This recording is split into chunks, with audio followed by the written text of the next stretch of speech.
Morning, boys and girls. Chris here. On my way out to Sicily Drop Zone for some All-American League activities. Oh boy. Alright. The reason you're seeing me on video, which I normally don't do, normally I'm behind the camera. One of my former soldiers, Adam Bailey, we were in the S3 shop together at 1505, put out a challenge. And it's the 22-0 challenge. An estimated 22 veterans commit suicide every day. One is too many. So we want to get that down to 0. So the point is to raise awareness and to also help our brothers and sisters who may be going through hard times right now. You know, if they need someone to talk to, reach out to them. Talk to your battle buddies, all right? Even if you've gotten out.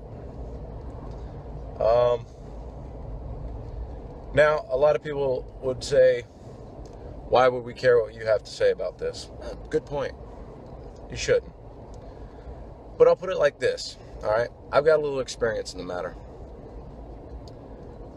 Sitting in my tent in Kaki Safed, Christmas Eve 2011. Just found out that my wife at the time had been cheating on me, was getting ready to leave with my kids. And, you know, I felt helpless. Sitting in Afghanistan, what could I do?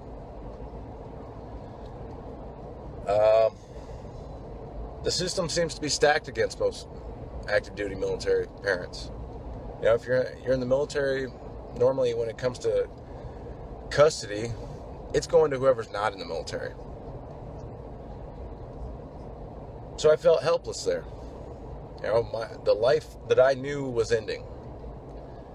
And I didn't know what to do about that. I felt trapped. I felt alone. I felt hopeless. I felt that I was out of control. And the only thing that I could think to do at the time was to kill myself. That was the only thing that made sense at the time. Because what could I do? You know? So I'm sitting there with my M4 right here. Right under my chin. And I want to pull the trigger. I want the pain to stop. You know, I want that sense of hopelessness and just the lack of control to stop. But then I started thinking about things. First thing that popped in my mind were my kids, Ariana and Dave. And my thoughts were this. If I pulled that trigger right then, what would that be telling my kids? It would be telling them that I didn't have the fortitude to stick around for them. That I didn't have the guts to fight for them.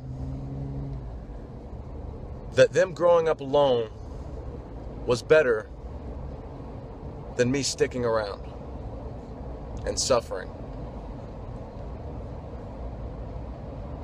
The next thing that came to my mind, I'm on a small camp, about 40 people. My soldiers make up maybe a quarter of that. There's a squad of us in one tent. And if I had decided to pull that trigger, who do you think would get stuck with cleaning up my dead body? Cleaning up the fucking brains from the inside of the tent? Yeah, likely my soldiers. And so I wasn't going to do that to them. And finally, I settled down. I'm going to say something some of you might not appreciate, but I don't really give a shit. My faith. Okay? So I went from sitting there with a rifle under my chin And these other two factors crossed through my mind. And I dropped my fucking rifle. Tears are streaming down my face. And I dropped to my fucking knees. All right. I prayed. I prayed to God. And I said, I know there's a reason that you're putting me through this, but I don't know what it is. I don't know why.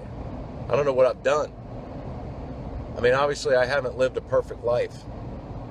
Obviously, I've violated the 10 Commandments a few times, especially when it came to thou shalt not kill, because that was my job. I'm a soldier. I'm an infantryman. But, so I sat there and I prayed for a long time. And finally, afterwards, I went and found my platoon sergeant. And I talked to him. And I told him, look, man, I got issues. And I'm hurting. I need to go talk to somebody. So I ended up getting sent to combat stress, and then, once I got back to the States, I asked to be referred to a mental health specialist to go out, just to have somebody to talk to, somebody to help me deal with the situations that I was facing in life. I'm coming back from my 4th combat deployment. I've lost friends in each one. And then on this last one, I lost my marriage. And I was losing my family. So I went and got help. And that's what I want you guys to do. All right? If you feel that you're in the darkest part of your life, if you feel that there is nothing you can do, that there is no hope, I'm here to tell you there is. All right? Reach out to somebody. All right? Reach out to me. Reach out to one of your battles. I don't care if you're still in or if you've gotten out. The shit that we see in combat, we carry with us for the rest of our lives. Now you either learn how to deal with it and carry it, learn from it, or you let it destroy you. And I don't want any of you to do that.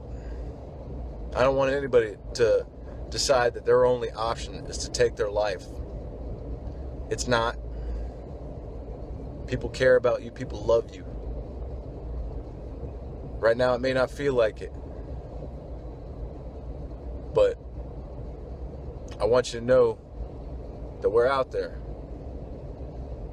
So whether you're still wearing that uniform, or you've taken it off for the last time, and you moved on to a civilian life,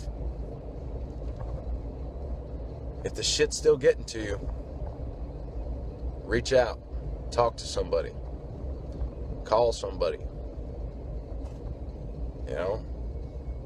Do what works for you. Me, I went to mental health, and I also relied on my faith. I talked to my pastor, and he helped me quite a bit. So, guys, what I'm saying is 22 veterans a day is too many. There shouldn't be any. So take care of each other. Love each other. Because we're brothers and sisters in arms. All right? I'll talk to you guys later. Peace.